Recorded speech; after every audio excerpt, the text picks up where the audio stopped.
After hearing different views, Houston County Commissioners voted this morning for a lodging tax. Despite that unanimous vote, those commissioners don't have the final say.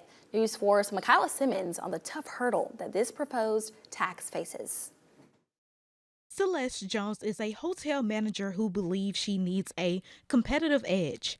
That's why she opposes a 1% Houston County lodging tax. I just think that there's probably other ways to get the monies needed for the county, and I just don't know that this is the way to do it. But to County Chairman Brandon Shoup, the proposed increase is well worth the cost that will be paid almost exclusively by out-of-towners. And I see a tremendous need for this money to help predominantly our youth and youth sports organizations. Shoup is confident the $500,000 those visitors would pay will be spent on parks and playgrounds. Danny King heartily agrees. We really need this tax to go into effect so we can build some fields for our children and they can have a place to play.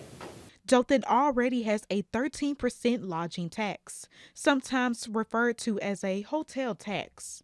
Shoup believes another penny shouldn't infringe on our children's quality of life. Still going to be lower than most every other major city and metro area in the state of Alabama. State lawmakers must approve the tax in the session beginning this week, and so will voters in the November election. So, for those like Celeste Jones who oppose the tax, there is still a chance it will fall flat on its face. But none of us are against the kids. I just think there are different ways to get that money. In Dothan, Michaela Simmons, your hometown news leader.